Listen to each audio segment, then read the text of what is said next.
So what's going on out there, everybody? Anything new? Anything exciting? I want to see if anybody has, something that they want to just kind of bring up to chat about before I just kind of pick a topic at random.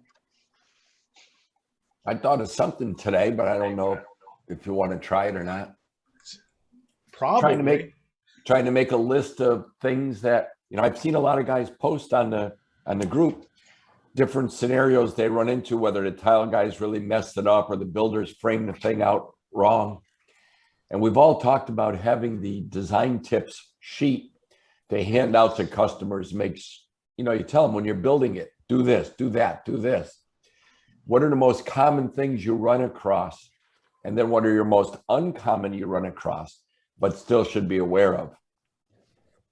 We're trying, for the installation guide on a national group there, we want to put together the bathroom awareness guide. Be aware of towel bars being mounted on an outside wall adjacent to your door that restricts your swing radius. Depth of toilets, standard sizes of toilets, because lots of times you're measuring the toilet's not set in place yet. So what are the other things that you look for when you want to measure that could be potential problems when you come back with the glass?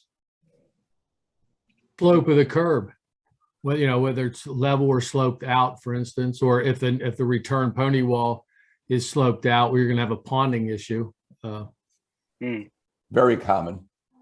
How many guys here have gotten in an argument about slope on a curb with a homeowner or a contractor? It's a very short argument, but yes, it happens all the time. I thoroughly enjoy arguing with someone about which way water is going to go on a downhill. My steel ball has been, I don't go on site to measure too much, but steel ball is we've mentioned this before, but it's a very, very clear thing. But I've been in arguments with a contractor, with the homeowner standing between us about outward pitch, and them telling me, well, it's just 1/8 of an inch.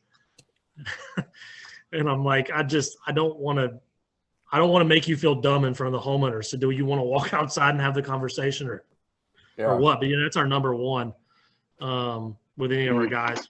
First thing we teach them is take the level, set it perpendicular on the curb for sure. Yeah. Billy, I've had a couple of those where I just step back and I look around on the floor out in the middle of the bathroom. I said, well, maybe I missed the drain. Hold on a second. Commercial bathroom. Yeah. Commercial. Let's see, maybe you have a drain out here. I missed it. My fault. One I run into that's a little bit out of the norm is on fiberglass pans or tubs, very similar to the curb issue. On a lot of those, you have kind of a four-sided lip, underneath the tile, where you don't have that in a full tile shower. And I've messed up myself not checking the slope of the lip underneath the shower head, where you get a lot of kickback right there. And if the pan has been improperly set, you'll get slope towards the curb that will override the inward slope of the curb. So we've gotten leakage coming, down that perpendicular lip that you don't typically think about in a full tile shower. And that's something I've really pointed out to our sales team and our measuring team is when you see a fiberglass tub or shower, make sure you set your level underneath the faucet of the tub or the shower head side and check that you're getting some backward pitch to the back wall of the shower. So that's one that's a little different than the curb, but kind of the same idea is that flow that goes there get you sometimes. Absolutely. How about the ones where the corners of those fiberglass tubs are rounded? It's not like a straight 90 situation. And invariably the contractor will say, or the homeowner will say, can't you scribe your aluminum, and cut it? I'm not sure how you guys handle that. We encounter that. I don't want to say often, but you encounter it. We've had that for years on the Lascos, the acres, the stand-up stalls. And what we do is we'll take our hacksaw or chop saw, cut off the corner, and then just file it and just keep filing it to round it to fit. Mm-hmm. Been doing that for years. Now on glass, that's a different story. If you're doing a frameless and you're trying to do clamps, then you can soften the edge. You can order the glass with softened corner there, make it rounded just to get it in there a little tighter so your caulking isn't as obtrusive. Yeah, that's something you definitely want to catch at the time that you're doing the layout, because you certainly can't do much of that softening after you get the glass. Hey, I want to just shout out to we have someone here who hasn't joined us before. It's Lana or Lana, depending on how she says her name. How do you say her name? My family pronounces it Lana, but I have tons of family and friends that pronounce it Lana also. So either one, whatever you're comfortable with, is fine with me. I'm used to both. Oh, I love that. You are so Welcome. agreeable. You're going to get Welcome. along just fine. Yeah, Welcome. Chris is a tough one. If you don't know, Chris is really tough. Yeah, Oh. I know. I've been listening for a very long time, but this is the first time I've ever tuned in to be a part of the discussion. Welcome. Where are you from? Thank you. I live in Mobile, Alabama. I would have guessed. Yeah, I should have guessed. I love that accent. yeah, that's what everybody. Nobody believes I was actually born north of Chicago. But I've been a world traveler. My dad traveled with his job, and so I've lived all over the United States. Mobile has been my home for the last 30 years. Mhm. Very good. Information nobody cares about. I actually went on my honeymoon to Dolphin Island. We got married in Nashville, Oh, It's- wow. Dolphin Island, and then went over to New Orleans for a few days. So small Yeah. little spot, but very, very enjoyable. It is, unfortunately, more and more people know about it every year, but it has been a secret for many, many years. And every year we go at least 2 times a year. We rent a house down there, and we go down and spend a week with friends and family, because it's just, we can be there in 45 minutes. Yep. So yeah, we're that close. It is just a great little place. It's not commercialized, everything's still mom and pop restaurant, grocery store, everything. So we love it there. That is our dream, to retire there. Let me ask this, and this again, no actual value in this, but is the Rainbow Pizza still on Dolphin Island? Do you know? It is still there. Yes, it is. Yes. Man, Billy, you got your priorities in order, man. Pizza is serious business, man. You got to know about the pizza. Pizza. Yeah, it's still there. Yeah. So guys, when we went on our honeymoon, that was when the oil spill had happened, but I booked the honeymoon before the oil spill. So we got to the beach after getting married and could not go on the beach because the beach was covered in oil and there were people in hazmat suits. Oh, So we my had to find gosh. something to do on our honeymoon. So pizza and exploring the islands, what we did. Yeah, it was a mess down there. It took them many, Yep. many years to recover, but they're, barring the hurricanes and the floods they have down there on a regular basis, those are the biggest threat to them, and it takes years and years to build back what they lose, but it does not deter people at all. They still keep coming in droves and droves and rebuilding and rebuilding. So I don't think you're going to run anybody off. It's just a precious little paradise down there. Yep, for sure. It We're happy is. to have you. So Thank why don't you tell us about your glass business. Okay, well, I own a company called The Shower Shop, and I have owned it for about 4 years. I bought it from a lady who had owned it for 28 years, and at 83 years old, she decided to retire. And so my husband and I bought it 4 years ago, and we have 12 employees. I have 3 trucks on the road just about every day. And then I have 2 guys in my warehouse. I have 1 full-time blazer and 1 part-time, 2 girls in the office, and myself and my husband. My husband has a full-time job, though. He's a controller for a steel plant. He's basically an accountant. So he keeps an eye on all my money for me and keeps me in line in budget, watches the bottom line for me. And then I handle the day-to-day operations. Very good. Yeah. So, and my background is, I come from a family of contractors and builders. My dad and his brother built houses for years. He was a GC in Illinois, North Carolina, Florida, and he built, hotels, apartments, duplexes, homes. So it's kind of in my blood. It's just about all I know. So prior, I worked for Rebath. I did all their purchasing for the one-day remodeling of bathrooms. Which was a thing back in the early 2000s. And it was a good thing for the 1-day bath remodel. People that don't want to, be inconvenienced, they want it all done in 1 day. It's kind of like putting a Band-Aid on something that's, a really bad cut. But that all fizzled out in 2007, 2008. And then after that, I spent 6 years with Window World, and I was their operations manager for 4 locations. And so they do, at the time, which every franchise is different, but mainly windows, doors, gutters, siding. They do everything for the exterior of your home except for roofing. So that was a pretty big operation. And then I left there in 2017, and then bought the shower shop in 2018. So, yeah, so that's based on the name, are you selling items other than glass? In other words, you plumbing supplies at all? No, we don't.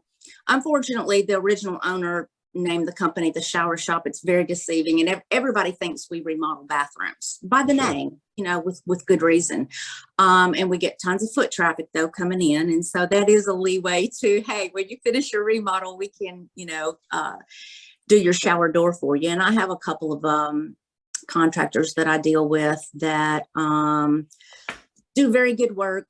I don't recommend just anybody. I want somebody that's going to do really good remodel, going to do really good tile work, because I'm going to have to go in, and do the glass afterwards. So I make sure I send them somebody really good, So, but we only do shower doors, and we also do mirrors.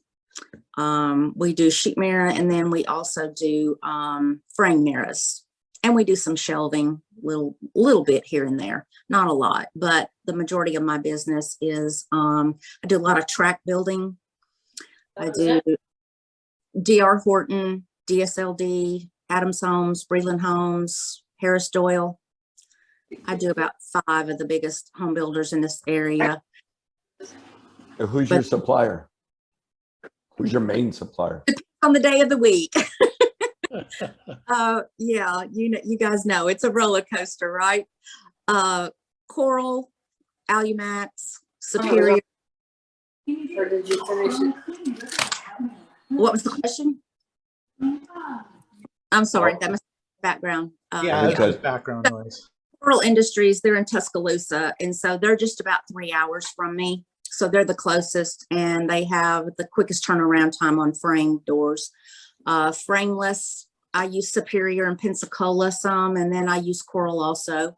Superior has a quicker turnaround time for us, but and then Alumax here and there, just depends on what it is, But and then I do some general contractors, just custom home builders in Mobile County and Baldwin County. And then the thing that we've changed about it when we bought the business, the original owner, she only did track building. She didn't do anything else.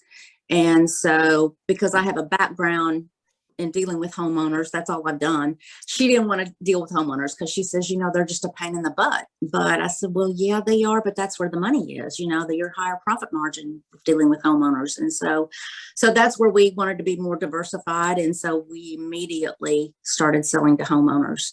And it was a process for us to learn that system and how to do it. But my son left his job, came to work with us, didn't know a thing about glass or building or anything.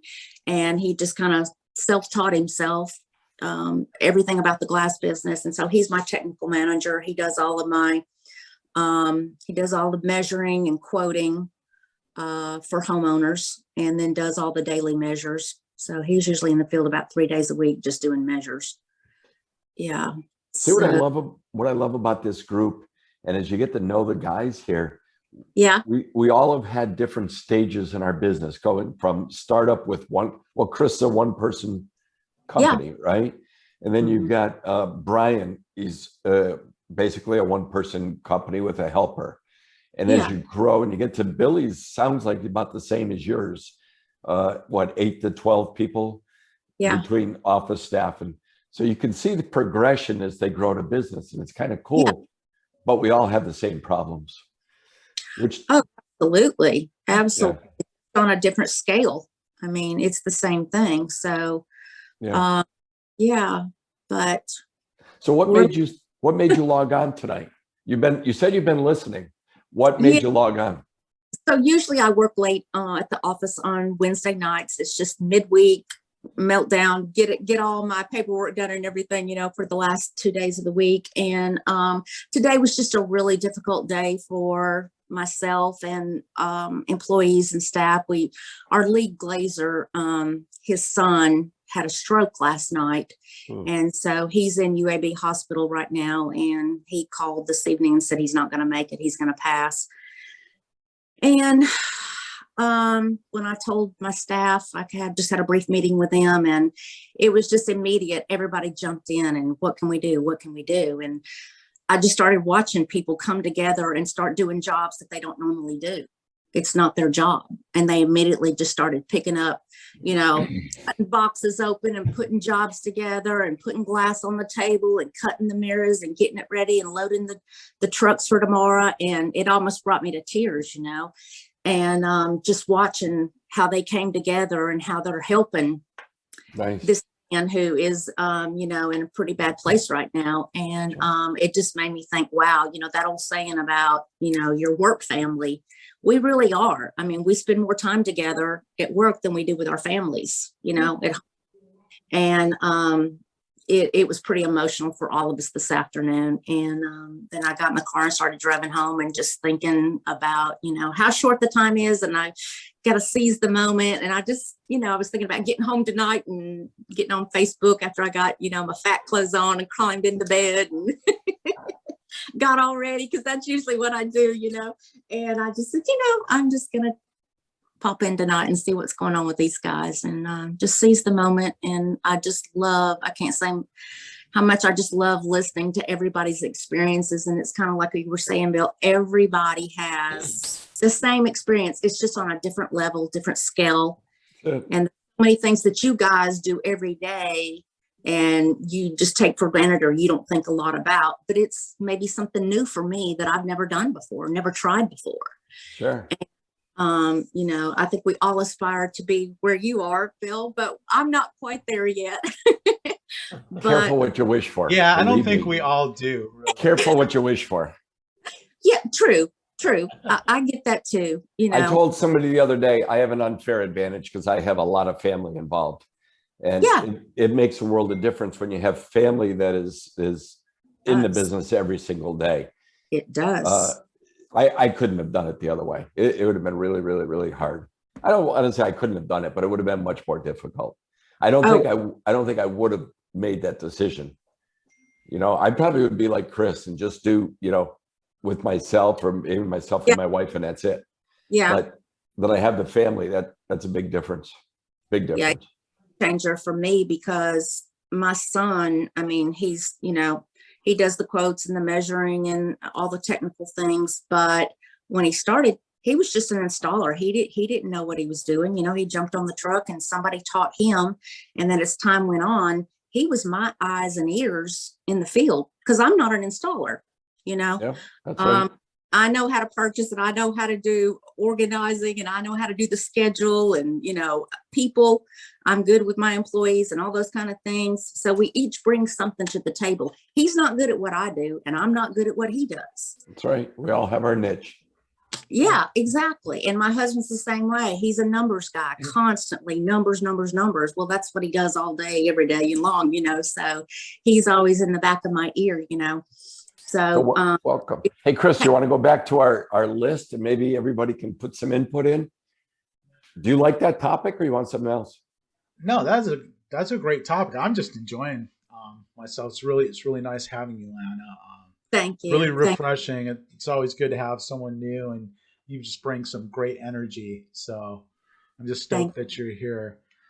And we were just starting to chat a little bit about kind of, a list of things to look for when going out to do a layout, do a measurement,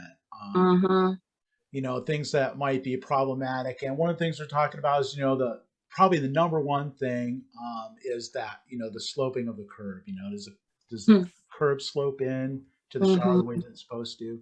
And then Billy brought up this thing about the pan. I've never checked what he is talking about.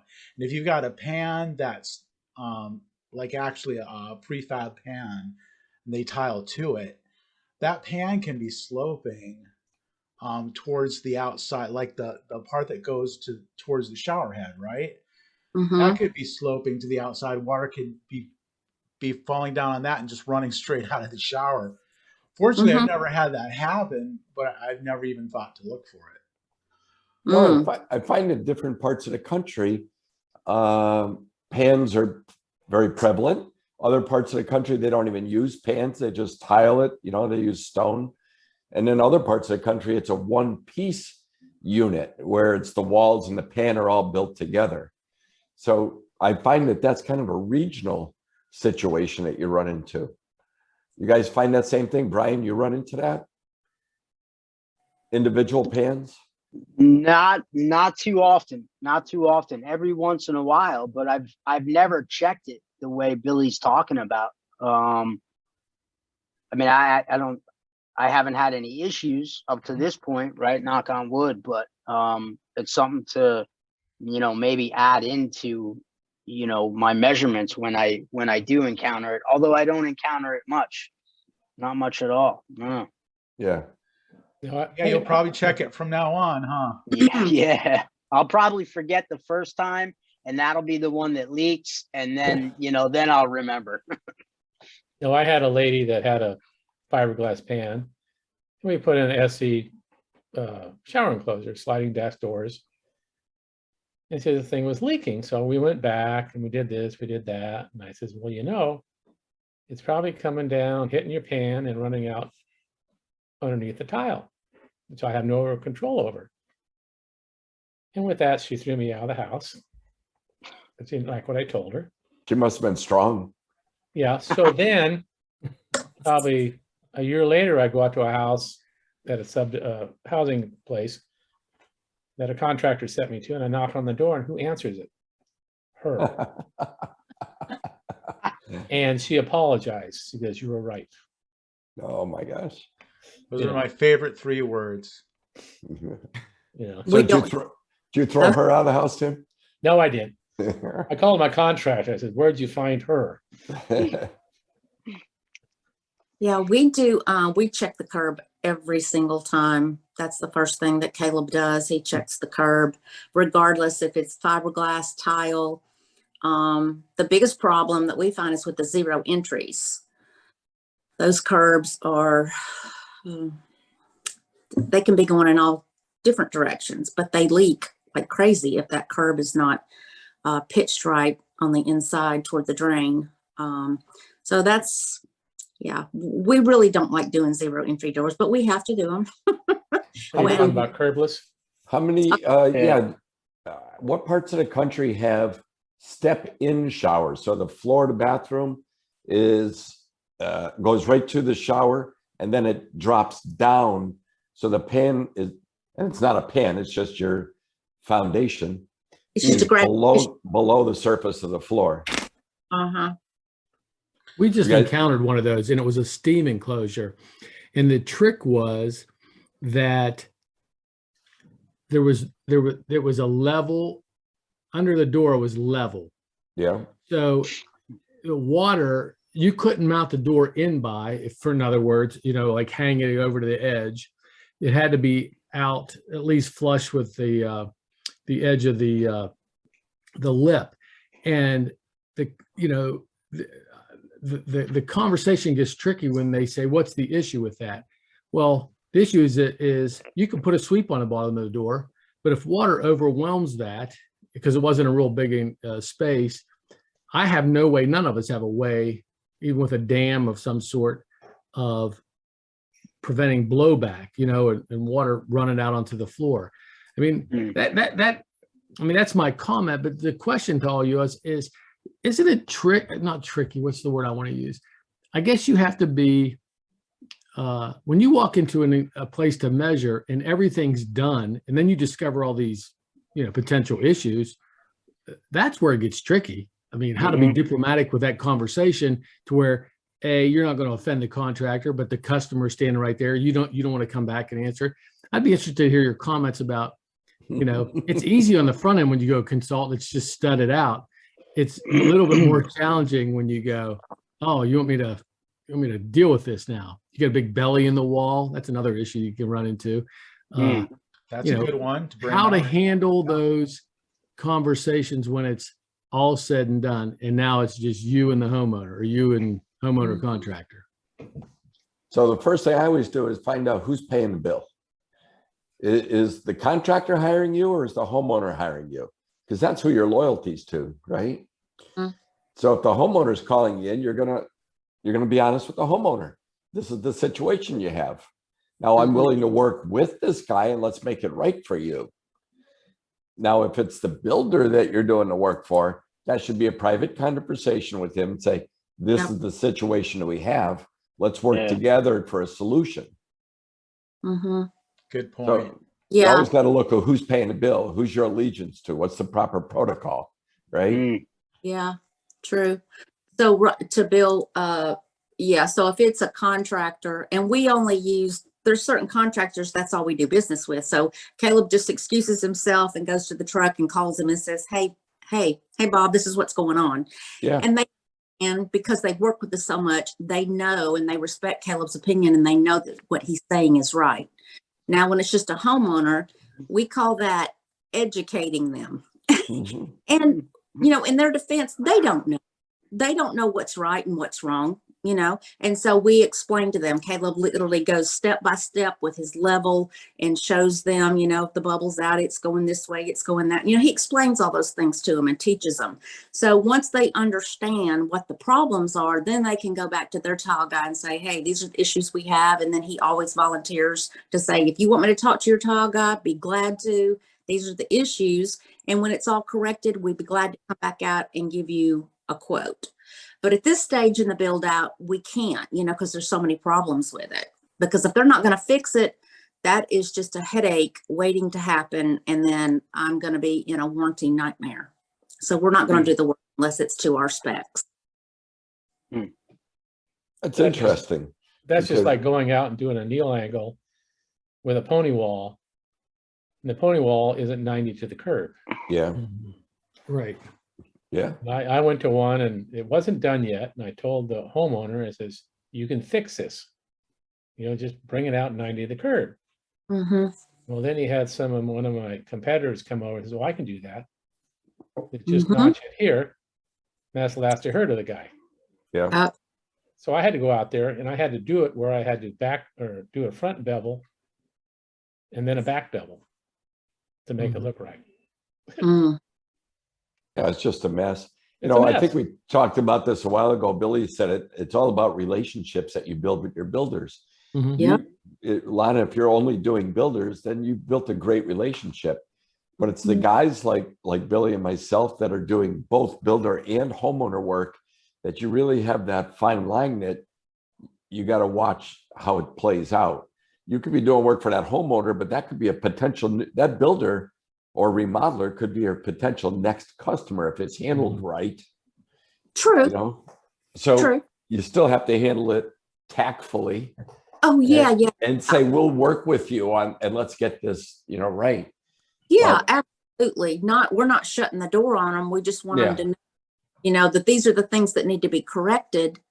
And, most of the time people receive it well. They thank us. Thank you. I didn't know that this needed to be fixed. You saved me from on the road. And then, the contractor or tile guy, it depends. You get so many different people that think they know how to do tile, or, they've done, other things and they think know how to do tile. So we're dealing with all different types of people that are remodeling bathrooms, and some know and some don't. And some are just in a hurry or don't care, or they have the attitude, oh, the glass guy will get it. The glass guy can. Glass guy will get it. Most of us are measuring because the guys are under the gun at the end of the job, and you're having your measure for the shower before everything's in, the toilet, the plumbing, the mirrors. You're measuring, right? Yeah. How often? In your awareness, are you looking out for rain heads that when they put a very long pole from the ceiling, when your door swings in, it's going to hit it? Do you have them signed off on what's the finished height going to be for a rain head? We have not had that issue with any rain heads at all, I'll have to say. Wow, you're lucky. We run into that No, have not had that problem once a month. Once a month, we run into noticing it. We haven't run into it where it hits it, but we notice it and make it aware. So at least make the plumber make the pipe a little bit shorter so the door can swing underneath it. Yeah, that's definitely a good idea. But most of our doors swing out. They're not pushing them in. Are you not doing much frameless? Oh, yeah. Yeah, we do. You don't let them swing in? Uh-uh. How many guys don't let them swing in? They all go both ways. Yeah, Vito, you don't let your doors swing in? And my experience is that with a frameless shower door, if it swings both directions, it's going to hit something eventually. Mm-hmm. There's no way. I mean, it's either going to hit a towel bar swinging out, or it's going to hit the shower head or the controls swinging in. I mean, and when a customer asks me that question, I'm like, hey, look, this is glass. All right. So you need to treat it like glass. Right.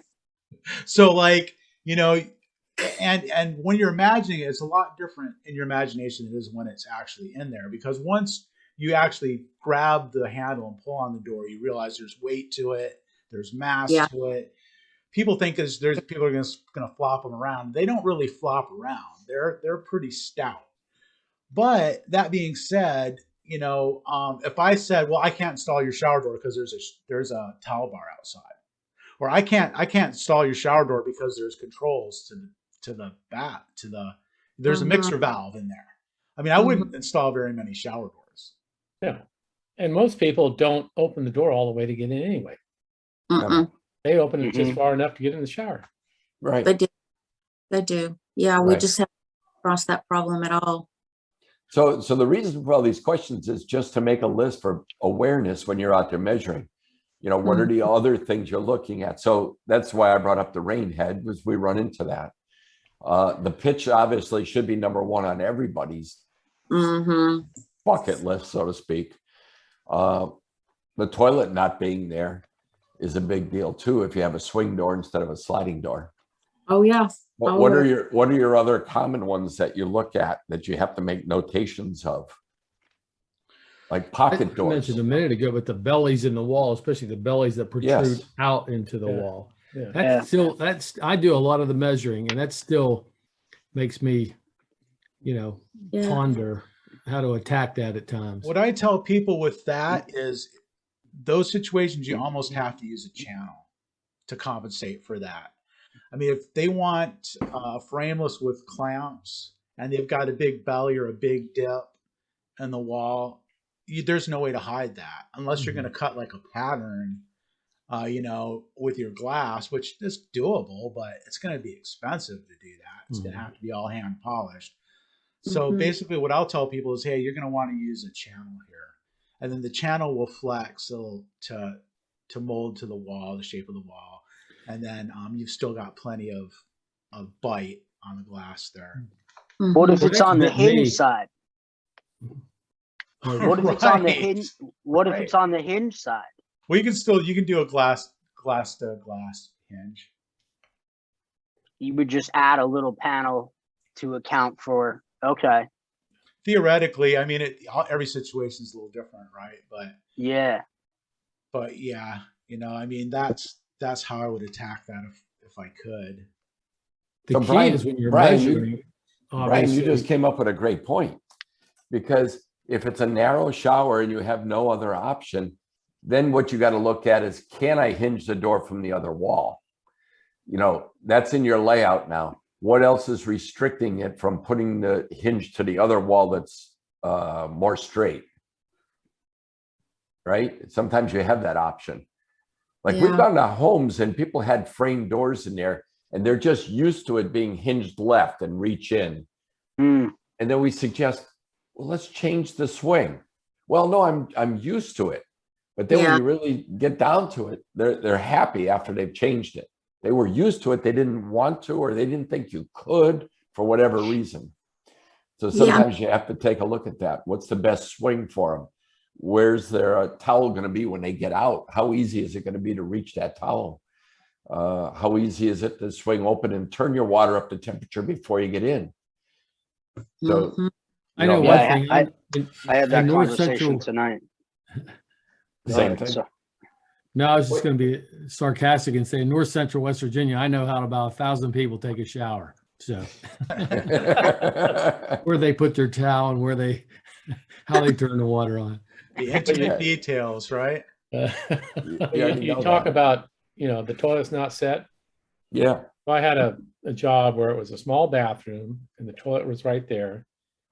So I told the contractor, you got to come place the toilet. And so I have a 12 by 12 piece of plywood with hinge cutouts in it for a PPO1 or whatever. Mhm. So I take that up there and a piece of wood and clamp it to it. And once you set the toilet, I swing it to make sure I have clearance. Wow. Oh, that's interesting. That's it. Why We is just- 12 by 12? I don't get the 12 I by mean, 12 I just have a size. piece of plywood, Yeah, I just use a tape measure. I just With measure measure. over. but Yeah. on that piece of plywood, I can mount the PPO1 hinges on it, the pinnacle hinges, I can do it. And then I just take it and I'll take a piece of wood and clamp it to it. And then I come up with a door size that'll clear the toilet. Oh, all right. So you're clamping another piece of wood to the 12 by 12. Right. Then I You come get- up all with right. a, Now I understand. You know, the interesting thing about that is if you take that dimension, like before the glass is installed, so if you measure from like the center of your glass on the wall over to whatever the obstruction is, the toilet, vanity, and you find that dimension, when your glass is installed, you'll actually have a little more clearance than that. well, yeah, because of the pivot. Because as you know, like the hinge side swings into the opening just a Yeah. little bit when you swing it out. So that's a cool thing to keep in mind. But I can go there and go, oops, Yeah. it's the toilet. Yeah, that sucks. Yeah. Hey, Brian, what were you going to say earlier? Oh, Do I you was just going to remember? say to what Bill was saying, I actually had that conversation with a guy this evening where he'd had a smaller bathroom. I think the overall opening was 42 and a half, and he had a vanity that came out maybe about, I don't know, 18, 20 inches. But he had sent me a sketch of what he wanted, and his sketch had a panel with glass to glass hinges and the door closing against the right hand wall. And and I called him up and I said, is this the look you're going for, or is there a reason that this was the sketch you sent me? And I explained to him, there's a couple of things going on. If you're looking for an open, frameless kind of look, and you put two glass to glass black 180 hinges right in the center of that thing, I mean, they're gonna obstruct the entire view. And then you're opening your door out towards the vanity. If you're not careful, you're gonna hit the vanity. So it was just suggested, in a practical sense, it may make more sense to hinge this door off the wall. You don't have room for a towel bar, towel hook, anything like that. You can place your towel right onto the vanity, open up the door, you grab it, there it is. And but just things that not that ignorance, right? Just not knowing any better, I guess. Inexperience, not knowing any better, and that's part of what we do too. We're not just there to install the shower, but to install what's most practical, economical, and what has the best function for each individual person's space. Some homeowners and customers are open to it, listening to what we have to say. Some are not, and they just want what they want, and that's it. And you do it, and then they're like, oh, this doesn't really work for me. And you want to say, like, I told you so, but you don't. You don't? You don't. I don't. Don't. You know what? So out here I in don't California, I they don't have know how, but I'm sorry, I don't know how, but I always make them trust me in what I'm saying, the way I guide them to the best layout as possible. Most of the times work. Yeah, They of might course. they might come with some kind of suggestion, and I usually say, listen, if you were in my house, I'll be doing something like this.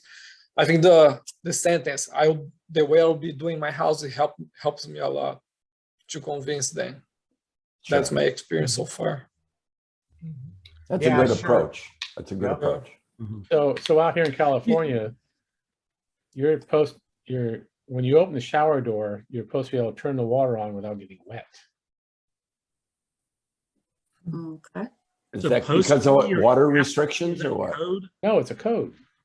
Oh, Not really? everybody Yeah, enforces but it. it's a plumber's code. It's not the glazer's code. Yeah, I know. But there are building inspectors that will enforce that. So Yeah, but they can't Oh, wait, enforce it wait. against us because no, it's Huh. got to go Oh, after no, the it's not plumber. against us, but How is that enforceable? Because technically you can reach around and you can move the shower head and Yeah. how's yeah, that- I know. it's But just that is if you've got an inspector who wants to be a pain, he can use that, to hassle the homeowner or I'm the gonna contractor. chalk that up to California dumb is what I'm Yeah, it's a long And, list. and It's the, a and the long shower list. and the shower head can't point at the door either. Yeah, they've got a lot of stuff. Yeah. Who was I'll on say- that board? Other country. Wow. I will say, guys, one thing that nobody's really mentioned, and it's a very obvious thing, but it's something we're always talking swing doors. In my world, I've said this before, I absolutely love sliding doors. The time frame it takes to put them in, how much fudge room my guys have, how many designs are available now compared to in the past. A lot of your toilet issues, your walls with bows and dips in them, curb issues. When a homeowner doesn't want to fix a curb, you can get some sort of dam there. That's one of my biggest go-tos when one of these issues comes up is, okay, well, you don't want to backtrack with your tile guy or your contractor or whoever made the mistake. I'm not going to put a fully frameless on here because then I'm going to be dealing with you on the back end with the leakage issues. So how do I take care of that problem? And sliding doors is one of the main ways we do it. Sure. We love frameless barn doors. We love double barn doors. We love stuff with dams and tracks, and I love it all. But getting a good image over to the homeowner so they understand they're not getting that old, ugly, trough slider that they used to get back in the day can be difficult sometimes. But that's all about having proper imagery and access to materials, a good showroom where they can come in and feel that slider. I find, and this was before I tore out my showroom to decide to redo it, a year and a half later, that if you can get a homeowner to come in and feel the new sliding applications, it can sell itself. Absolutely. Now, swing doors are great, and we all sell a ton of swing doors, but I love sliders. I mean, they work so well for what we do, and the look is drastically better than it used to. So that's one of the quickest fixes for a lot of these issues I run into is, okay, well, we have this problem. I can still give you a beautiful shower that can accommodate some of these issues and not take up the space. You don't have to deal with any swing problems or anything. So that's one of my main go-tos is the sliding applications. Yeah, and on those semi-frameless ones, I have a sample with me of the threshold, so they can see that it's not going to catch water, number one. Number two, I just tell them, this is not your grandmother's sliding shower door. It's different. It's better. The industry has really done a lot of work to fix that, and they appreciate that. Smart. That's smart. Bring a little piece, a little extrusion. Show it to them. Yep. Yeah. I want Yes. to bring. Go ahead, Lana. I was just going to say, but the thing about it is, as you all know, 99% of women are the ones that decide what the bathroom's going to look like. That's And right. they've already picked out all their pictures online and watched Pinterest. Yeah. Yeah. exactly what our door is going to look like. And changing their mind is a lot of times. Now, That's I'm a not saying tough one. I wouldn't even try. Right. I know, see, and also with the, there's times when we have to use a header and they have absolute meltdowns. No, it's got to be 100% frameless. I don't want any metal. But there's sometimes when we get things just, they have to have a header for whatever reason, different reasons. And you would just think the world's coming to an end, So Oh, yeah. that's hurdle taking that image that they have been thinking about for years when they remodel their bathroom exactly how they want it, changing their mind, I think is the biggest hurdle. But I love that idea of using, you know, a slider instead of a swing door. Yeah, I absolutely agree. I mean, I love putting in sliders. They're great. And for all the reasons that Billy is talking about, you know. Mm-hmm. And then, so when you're doing a sliding door, then there's a whole other list of things that you have to think about, right?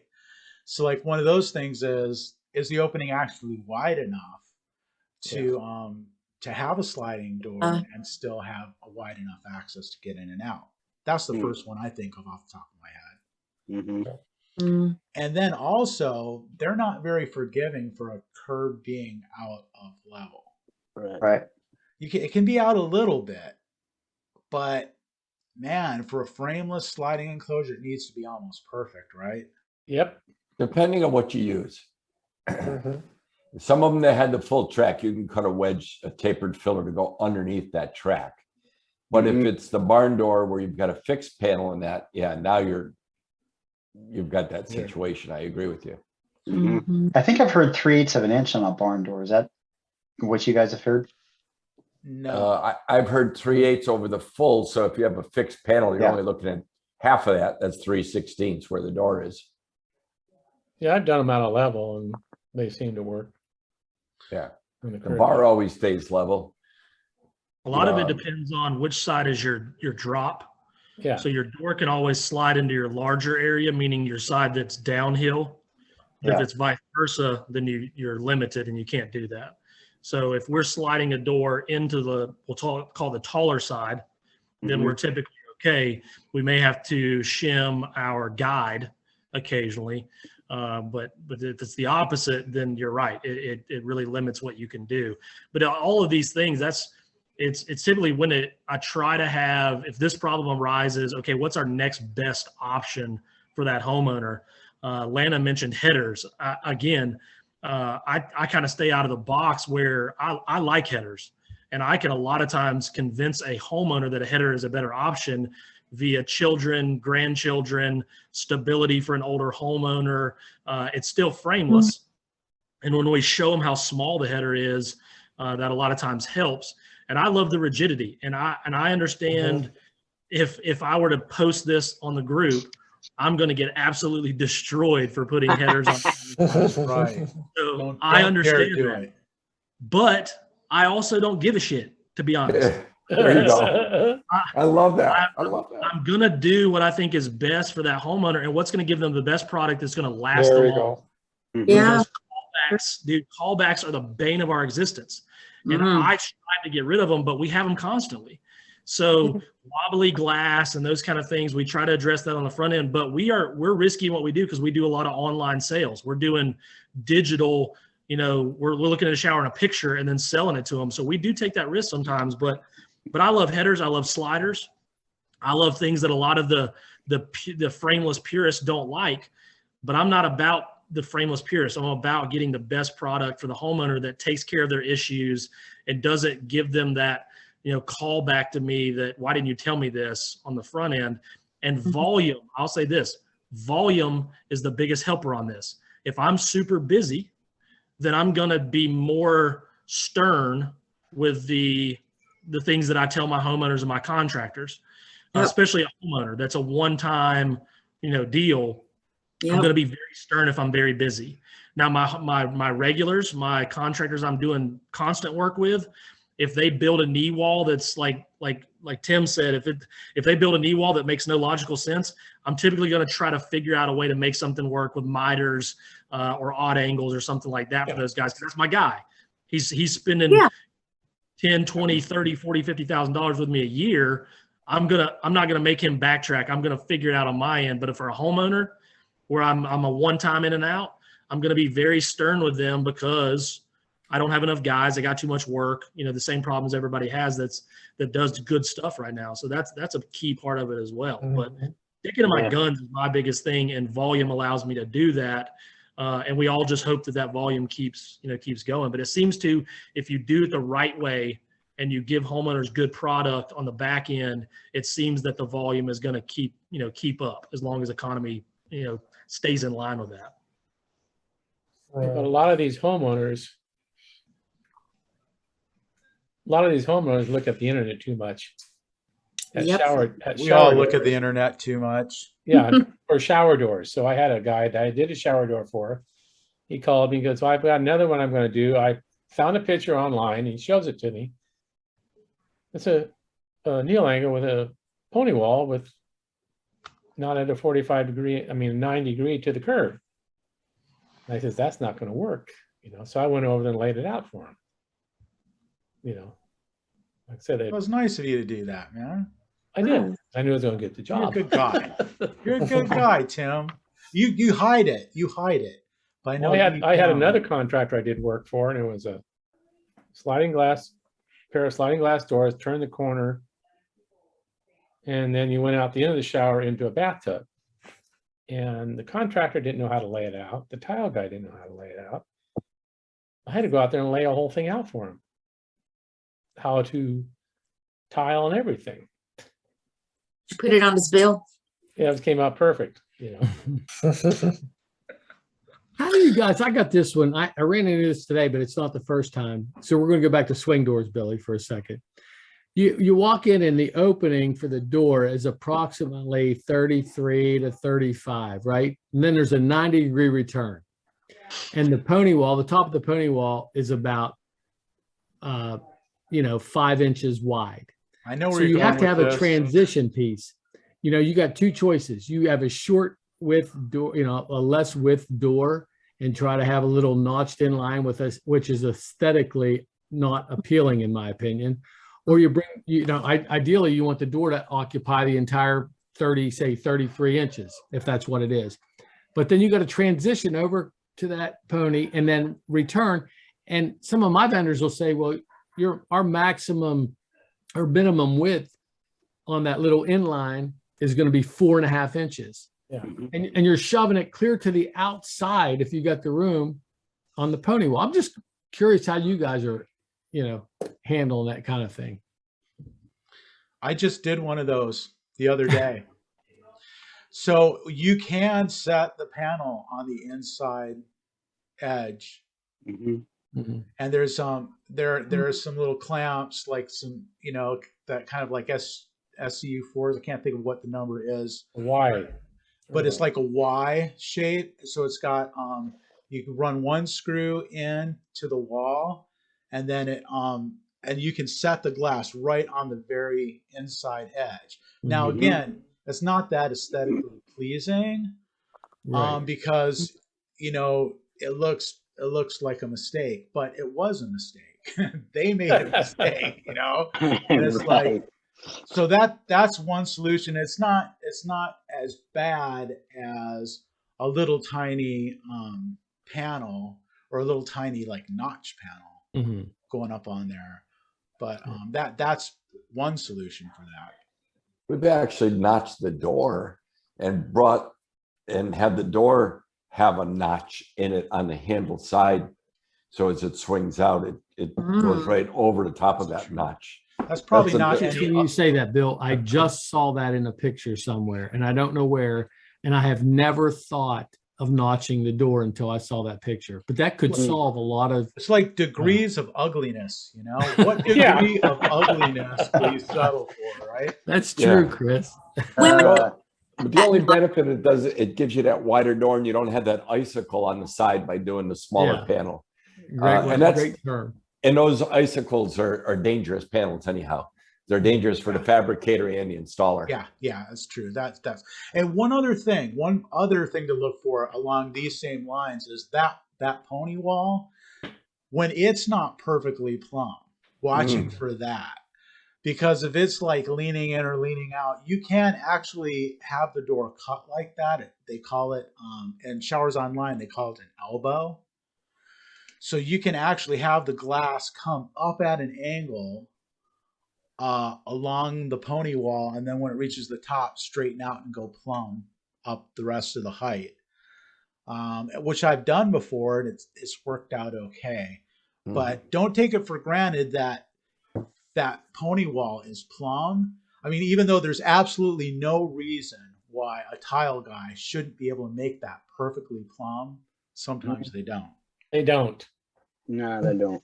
The other thing, Mike, you have to watch, and I didn't ask you, on the top of that pony wall, was there a marble piece, or was it just tiled, or did it have an overhang? In other words, I've encountered everything that you've mentioned, Bill. I mean, most recently it was just tile, so you had two bullnose coming together. all right, yeah, And okay.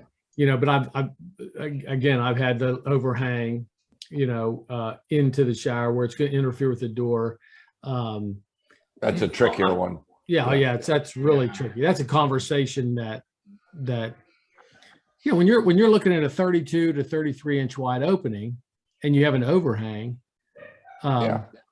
I ask them if they can live with a gap at the bottom. I'll put some vinyl in it, but you know, Yeah. unless you're willing to move that cap back, flush it out, then you know, especially if I'm walking in after the fact. If it's before the fact, I talk to the tile guy and let's say, let's flush this out. Perfect. But yeah, you're right. I mean, I've encountered all that stuff. Yeah. No, you're handling it right.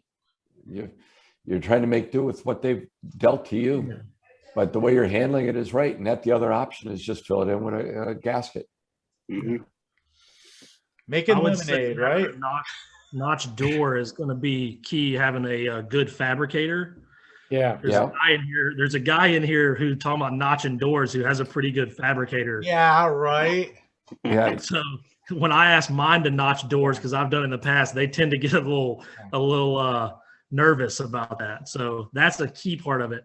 Mike, I will say that I typically try to talk customers into how awesome it is to have a shelf in their shower. So I'm going to push that, you know, small knee wall panel, that inline. I'm going to bump it out to the outer edge most of the time anyway, because I tell them how awesome it is. They're going to really want that shelf in there with all the bottles that their wife's going to have or their husband's going to have and all that stuff. So that's a sales game with them, you know. So most of mine are a 3-inch min on those panels, but I'll end up telling them, hey, let's just go ahead and do a 4.5, 5 and get you as much shelf as possible. That way you got plenty of room. And then they tell me they've already got a niche. And I'm like, yeah, but that's going to hold 3 bottles and you probably need 7, you know? So it's a game to play, you know? So I try to make it easy on myself too. And while doing that, I'm thinking about what's going to be easiest for us when we get in here. I hate doing what I call knock-on panels where it's on that inner edge, because I'm always worried about drilling and chipping and bulging the inside of that knee wall. And I try to avoid those at all costs. So I'm going to do that small inline kick there and convince them that having a shelf in their shower is going to make their life, 15% better. So I do the same thing.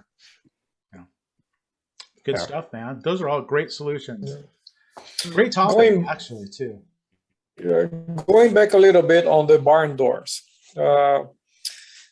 I did a couple barn doors in the past, like pretty much on level, and I realized a bit later, the bar settles a little bit, right? And sometimes the door starts coming back when they're supposed to stay closed, right?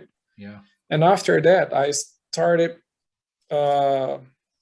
putting the door side on the bar like a 16 to 1/8 lower than the panel side. You guys also do the same, or I'm crazy? And I never had this kind of issue anymore. So the door slides pretty much automatically towards to the wall, and it stays. It's an automatic door. Yeah. Yes. So which barn door are you using? Yeah, just like most of my barn doors, they're from Glass Crafters. Are they a round tube or? Excuse me? Well, why is that bar going out of level? The bar shouldn't go out of level once you mount your bracket. So unless it's sagging because of the weight, yeah, maybe, I don't know. Out of level. They're a little tricky. I mean, they take some experience. My first few of those were not that great. It takes some time to really figure out the nuances. No, Chris, I'm not saying that it's not difficult to install. It is. You have to be very, very accurate. But once it's installed and you've got it installed level, I don't know what there is that would allow it to go out of level unless the bar itself is sagging. Well, yeah, and it depends on the brand of the. Yeah, how like strong what that bar what is. Tim was getting at, because there are some brands out there that are not very good. Well, I agree. Well, there's one that it has an oblong hole that you put the screw in, and it Yes, could, and you can rotate it. it can drip Yeah. down. And I had one that was on glass tile, so you couldn't crank it up tight without breaking the tile. So I finally had to go back and make a washer to put in there, offset, so it would stay, you know, stay put and couldn't move. Yeah, but I mean, I like what you're saying there. That are like to kind of cheat it, maybe, you know, a little bit more, so that if it does want to Yeah, just like roll, a 16. yeah, But if it wouldn't does you want to just roll a make little up bit. your adjustment in the wheels, in the rollers? No, I mean, changing the rollers isn't going to make it stop it from rolling out of It's level. a bracket in the wall that can. I mean, if the bar's out of level, no matter how you the adjust the set wheels, screw. it's still going to roll that way. So the one that we sell, well, you know, kind of talk about my higher end unit, my higher end slider. The wheels are going to be offset, almost like the pinpoint is not centered in the wheel. So when you adjust that wheel, you're lifting and lowering the door to accommodate some of that out of level. Now, I don't pretend, guys that are installing every day, you're going to know a lot more about this than I am. I haven't installed a shower. And what that does is it changes the reveal of the glass. It doesn't really, it's to change the plumb of the glass, not the level, because if the header is out of level, no matter how you set those wheels, it's going to roll downhill. But if the wall is a little bit out of plumb, you can adjust those wheels so that that reveal is perfect against the wall. That's what that adjustment is for. And, but if you're adjusting both wheels at the same time, a top and bottom wheel, because we have a 4-wheel design, if you're adjusting them equally, you're tightening wheels, use the friction of the wheels to help keep the door where it's supposed to be with the design that we use. Shouldn't be. Those bottom wheels are just an anti-lift device. Anti-jump, right? Yep, those wheels should not be engaging with the bar, really. They shouldn't make contact. What you can do too on like a cane bridge, where the bracket has the 4 set screws on the bottom, and then it's got the slide. You can crank those up, and you can make your bar adjustment on that. I've done that before. You can. But the Serenity series has a round bar. The Serenity, has the round bar. And the Serenity is the one with the square bar. The Crescent series has the Crescent. The Crescent. And when you mount it, the hole is oblong. Right. It can go up and down. And that was my problem. It was a glass tile, so I really couldn't suck it tight. So would you pack it? What I did was I made a washer to go in there, and it was offset so that it would keep it where it belonged. You know what I did with some once I had like a door coming back, you know, the black tape for the mirrors, right? You know, just grab like a piece of the black tape, put on the top of the bar, make like a cutting in angle, and according to the where the wheel is gonna stop, and makes like a small bump. And once the little speed once bump? once the wheel pass the tape, it's gonna stay there. And I never had to come back for that.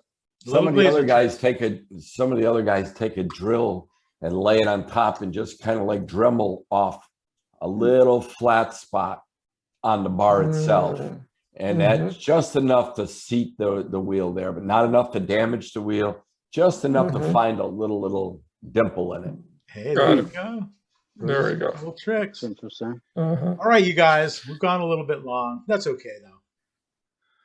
Thanks for joining us, Lana. It's really nice meeting you in person. Thank you so much for allowing me to be part of your group. I really, really appreciate it. I hope you keep showing up. I'm going to do my best. All right, excellent. Well, y'all have a great week, and we'll see you next Wednesday. Y'all? Thanks. Y'all. Yeah. Good night. Hey, I've been down Billy south. and I me. spent some time down south. Come on. Good night, guys. Good night. Good See ya. All right, thank you. Good night.